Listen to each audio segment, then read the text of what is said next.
My father got into the electronic distribution business in 1962. Was actually driving a supply truck around, going to the various TV dealers on the iron range and selling the wares off the truck. The name of that company was Lou Bond Electronics, and Mr. Bond wanted him to open up a branch in Rochester. So in 1962, he moved the family to Rochester, and then 10 years later, in 1972, as he liked to say, he mortgaged his house, his wife, and his kids, and started Pace Electronics February 29th, 1972.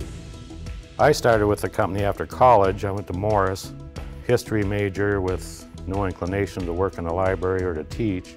So I asked my dad, what should I do? So he handed me the keys to his station wagon and said, go out and try and sell something. So our main revenue generator when my dad started, of course, it was selling tubes. So, I keep asking, I go, Dad, these tubes aren't gonna last forever. What are we gonna sell? And we'd think and talk and go have lunch, and it was just a real good working relationship.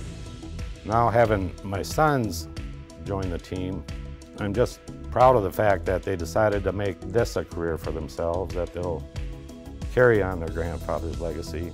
My dad, my brother and I get to see each other every day, which sometimes feels like too many days, but every day there's something special. I'll be able to work and hang out with your family every day. And honestly, being part of a family-owned business, most of our employees feel like family. We've had people here that have known my brother and I since we were little kids, and they're still here. So they feel like family. You get to work with your family, so it's a really neat experience. And being able to work with my dad and my brother on a daily basis, we have a great relationship in work and outside of work.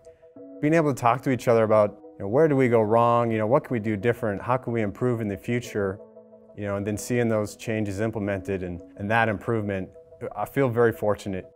Well, we definitely had some challenges over the years at Pace. The biggest challenge, I think by far, was the flood we had here in Rochester, July of 1978.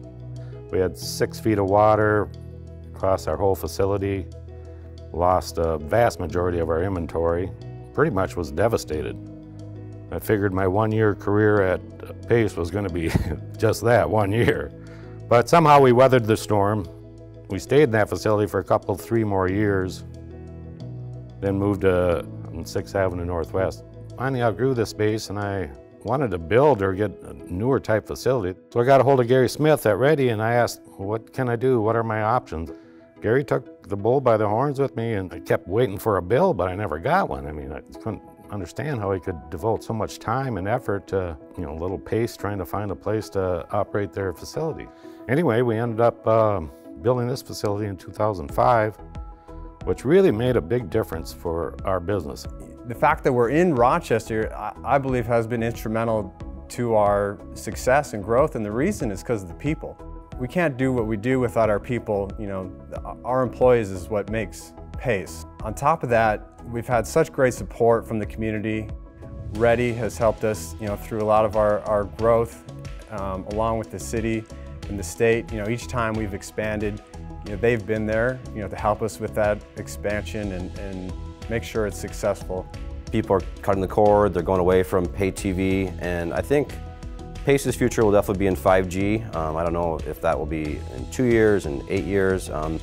So we're already working on it. We're always trying to sell stuff now, but we're always thinking what's the next 5 years gonna look like.